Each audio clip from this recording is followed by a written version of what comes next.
Hey guys, welcome back to Auto Repair guys. Thank you guys for watching and subscribing to the channel. In today's video guys, we'll be working here guys on a Chevy Cruze, and we'll show you how to remove and how to replace front brake pads and front disc rotors if you need to replace them as well guys.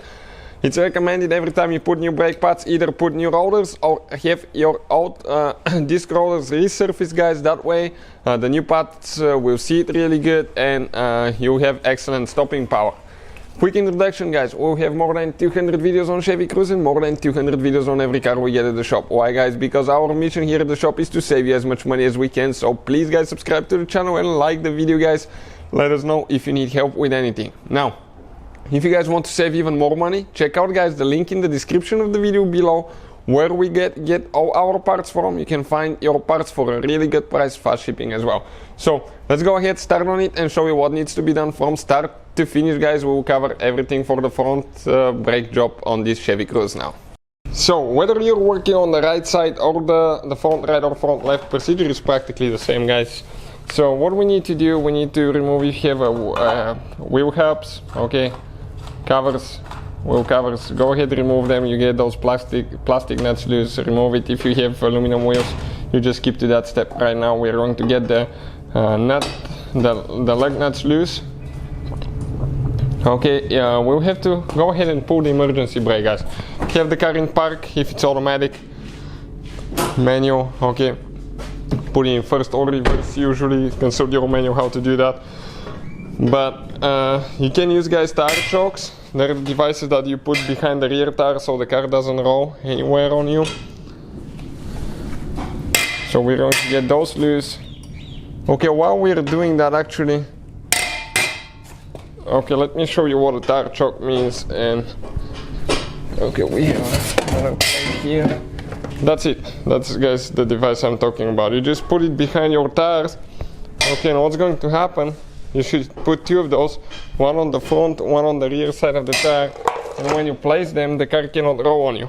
So I recommend to have 4 of these, 2 on each rear tires when you're working on the front end of your car. Do that only on level ground. Don't do it guys on a slope, because it can easily fall off the jack or the jack stand. So we're going to jack it up now. And we'll get a jack stand. Always use that jack stands, otherwise what could happen guys, if that jack fails, the car will fall on you. So if you're super lucky, you might survive, you may get hurt, you may get killed if you're unlucky. It really depends guys, but you have to be extremely careful and always think twice when you do that stuff. Okay, so you can see we're lifting it up now, coming off the ground. Okay, now we're going to install the jack stand. Perfect, make sure that it's good. Now what we'll do, we'll just remove the lug nuts all the way. First we just got them barely loose to where they can go by hand. Then we'll remove the wheel and we'll get to the suspension.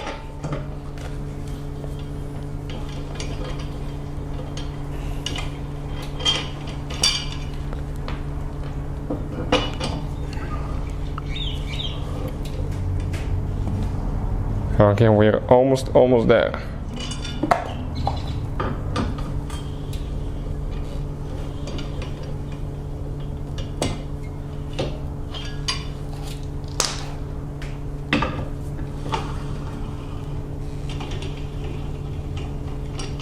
Perfect. Now we're going to take the wheel off guys. Okay, pretty heavy wheel. And what we're going to do, we'll actually put it under the car. Okay, just in case if something goes wrong, if it falls, at least it will fall on the wheel. So once we take the wheel off, we're going to turn now the wheels guys to the steering wheel to the right side. Okay, so let's go ahead, do that. And why? Because we'll be working on the passenger side, but whether you're doing it on the driver's side, it's practically the same way, but you need to turn the steering wheel to the left so you have more room to work with. Now we'll demonstrate guys, okay, how to remove and how to replace brake pads and disc rotors. Okay, or in some cases the disc rotor, guys, you have to remove it. I'll recommend every time you put new pads and have it resurfaced. You take it to the parts store and they cut the top layer off, make it super nice and smooth, and they remove that glossy finish.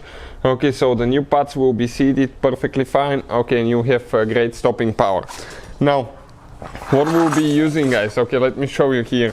We have two bolts that we need to remove towards the back.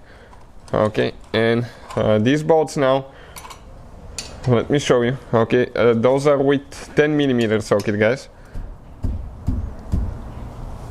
10 millimeters. Take this one off.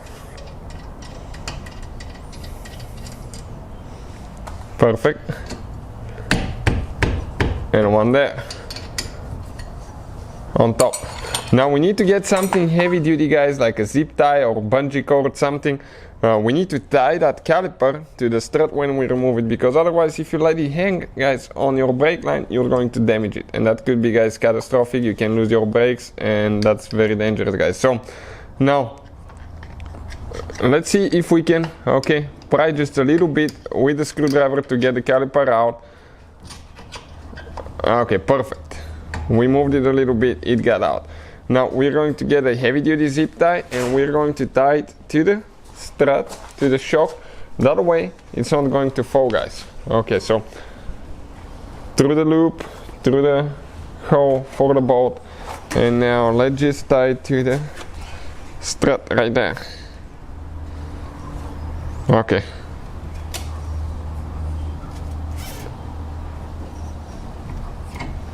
Perfect. And we'll just get it a little bit more tight, okay, and lay it on the side. That way it's not going to fall. Now grab your brake pads. Those are pretty good, actually. So in today's video, guys, we'll show you how to remove them and how to install them. Okay, perfect.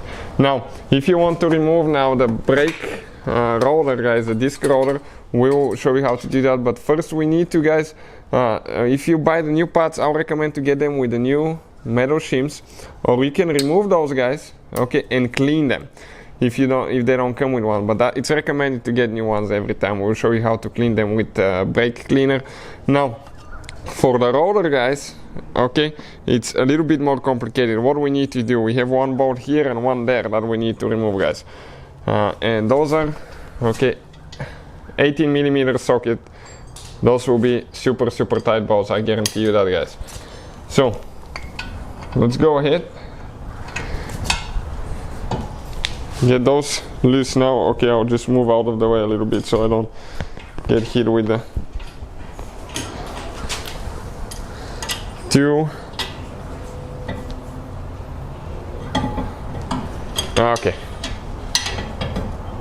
perfect. We got those loose. Now we can proceed with removing them all the way, and you need to hold that that caliper bracket, because it's going to fall, guys, and you don't want to damage anything or break it or anything like that, or fall on your toes, because it could be heavy.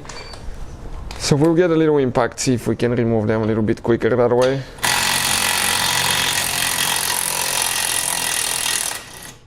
One is out. Now I'm going to hold it. Okay, looks like they either, okay, got stuck in the aluminum, or they had a little bit of thread locker, guys, one of the two. So on ours, to be honest with you, I always install thread locker.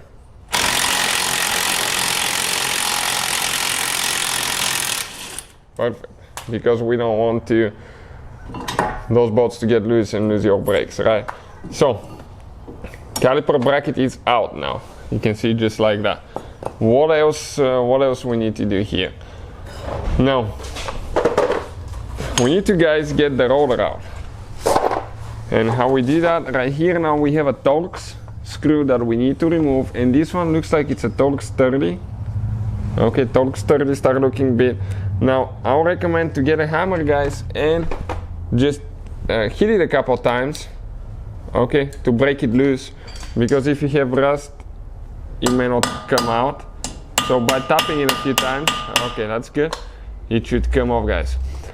If you have a lot of rust, you might need to spray penetrating oil here. Ours, we'll see if it comes off. If not, we'll spray oil and let it soak. So I'll hold the caliper on the rotor. Perfect, it came loose, and you can see ours is not stuck, but yours could be stuck, guys, depending on how many miles you have. If you live in a climate where you have more let's say more rain, more snow, more humidity. So perfect, guys, you can see it came out just like that. So as you can see, our pads and rotors, they're in amazing condition, guys, because it's a very low mileage car and they're practically new. So we just wanted to show you guys how to remove and replace them. Whether you're installing new ones, the procedure is the same. We're going to explain how to compress the brake rotor. That's very important, otherwise you won't be able to install the new pad. So make sure you stay with us. Now we're going to get the disc rotor tight and situated there. Looks like we have a hurricane wind outside. I don't know what's happening today.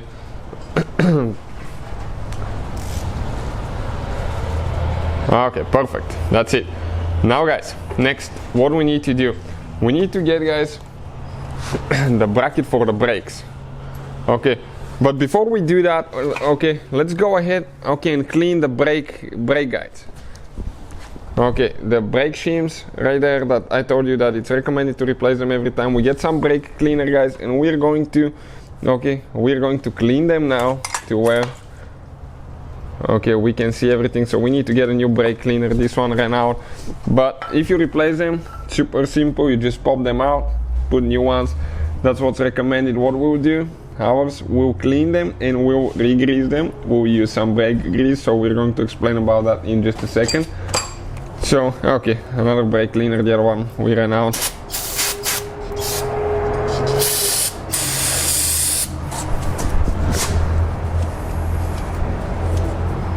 Perfect, so you can see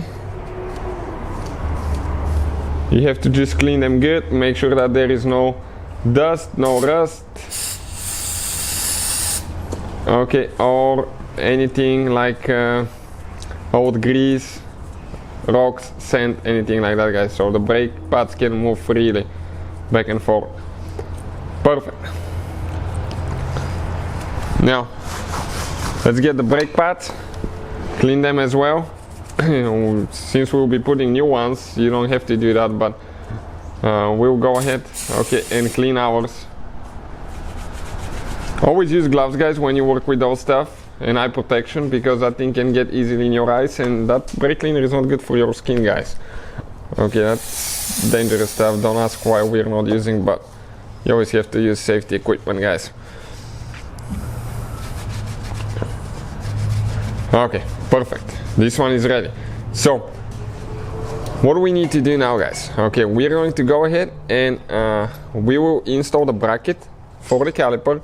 So we'll get some thread locker. As I said, check your service manual and see if it asks for it, but we always put some thread locker, so just to make sure that the bolts don't get loose from vibrations or anything like that, because you never want to risk anything like that, right? So with that being said, now guys, we can go ahead, okay, get the bracket situated there.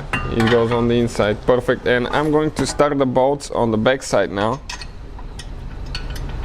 Okay, you just need to find the hole, perfect. And okay, one more on this side here.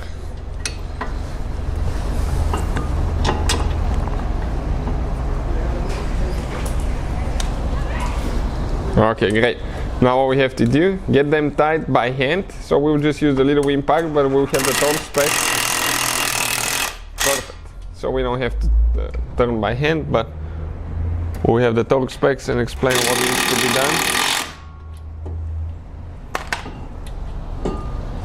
done. Okay, great. This thing is in. Now guys, this is the torque wrench right here, and we will explain, guys, how tight those things need to be.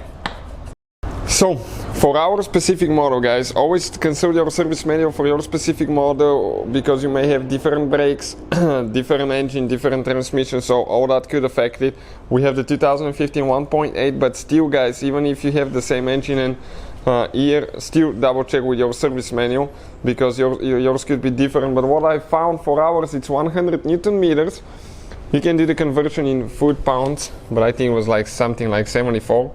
And we need to set the torque wrench at 100, guys, Newton meters. This is a click type wrench, so when we reach that torque, what's going to happen? It's going to click, and you have to immediately, guys, stop so you don't over torque them. And this is not all, guys. Make sure you stay, because there is one more step to retorque those, and we'll explain how. So listen now, check it out.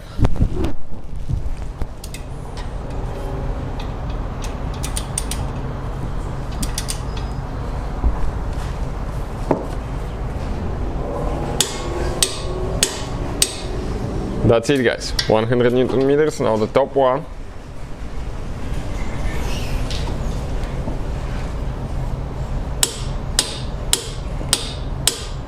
Perfect.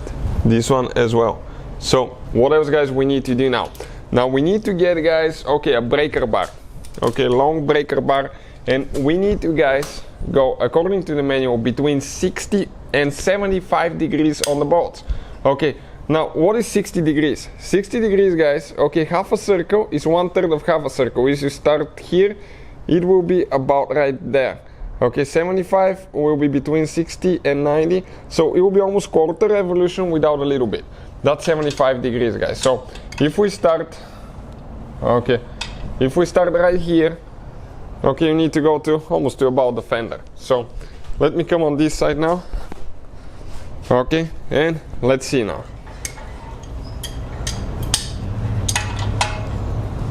Perfect. Between 60 and 75 degrees, guys. That's it. Right there. About 60 now. What is here? Okay, again, we need to go a little bit more. Okay, that's it. So we're ready with that step now. So we're going to apply a little bit of brake grease now, guys. You can see where we bought some from in the description of the video below. Okay, apply some on top. Perfect. So, very thin amount, guys. Now on the back side of the pad, where it's going to contact the brake caliper. This is the outer pad. Okay, so it's going to contact on the outside, very thin amount. If you guys put too much, it's going to collect dust and sand, so don't. Very, very thin amount, guys. On the inside, it usually contacts where the piston is. Okay, right there.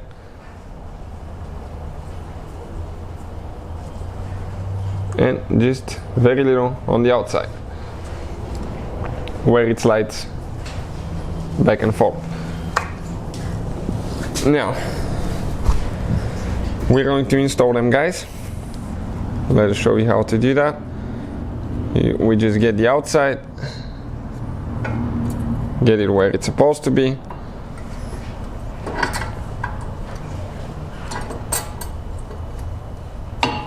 Okay, perfect. This one is in. Now we just have to do one more. Okay, this is the one that's the brake wear plate, that if it reaches that, you'll notice like a squeaking coming from the brakes when you hit them. Now, next step, guys, we need to compress the brake caliper, because the brake piston, because otherwise when you put new pads, it won't fit on those. Now, guys, we're going to use a little bit of brake cleaner to clean all the dust, okay, all the dust and sand from the piston, because when we actually compress it in, what will happen if that sand gets stuck under the seal? It's going to break the seal over time. So clean it, make sure that you don't have any sand, dust or anything like that. And we're going to explain now, okay, how to compress it. This is the tool, guys. Very inexpensive tool, but very handy and definitely worth the money too, guys. Check out the link in the description of the video below. Now, doesn't matter which there is left and right side, doesn't matter which one we use. This is mostly for rear brake, so just get one. And now we need to find, guys, an end, okay, that's going to fit right here. Okay, this one fits great.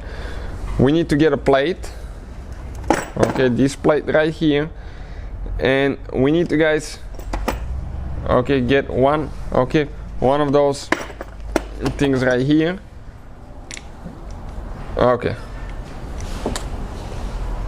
perfect. Yep, this one will work. And you go with the plate, guys, on the caliper.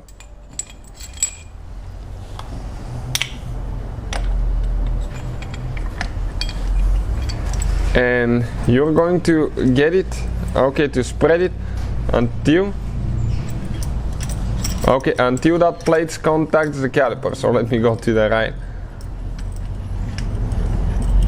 Okay, you can see how it's getting there. Perfect. Now all we have to do, guys, start turning that thing and watch how it compresses the piston.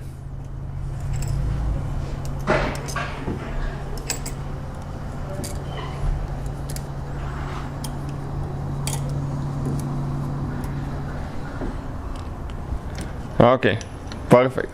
Now we just get it out and we're ready for the next step, guys. So we're ready to cut that zip tie. Careful not to cut your brake line, guys. You don't want that to happen, right?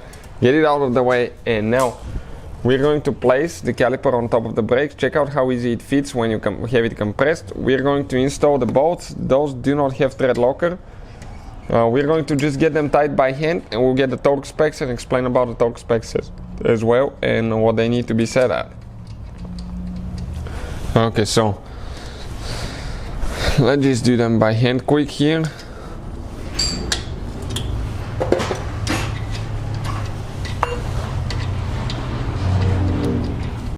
So we have it set at 28 Newton meters. Okay, 28 Newton meters, guys, or this is I think it's 21 foot-pound, but you have to double check that, and again, double check everything, consult with your service manual for your specific brakes, guys. But check out now.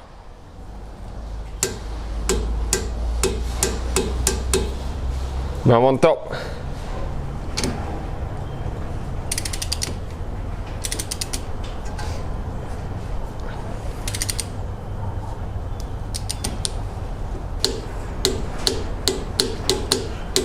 Perfect, guys, this is the torque specs. Now something very important, guys, we need to go inside the car. Okay, inside the car, and we need to pump the brakes at least 20 times before you start the car, guys. Why? Because you have all that play, and if you have that play, which means that the first few times you hit the brake pads, the brakes, you will not have, guys, brakes, and you can crash your car when you put it in gear. Okay, pump the brakes until you have no play and until you cannot turn the wheel while one person is holding the brake. So that's it, guys, that's good. So that's the whole procedure for removing and replacing front brake pads and disc rotors. Hopefully the video will be helpful. Thank you for watching. Please subscribe to the channel for more videos, and see you guys next time.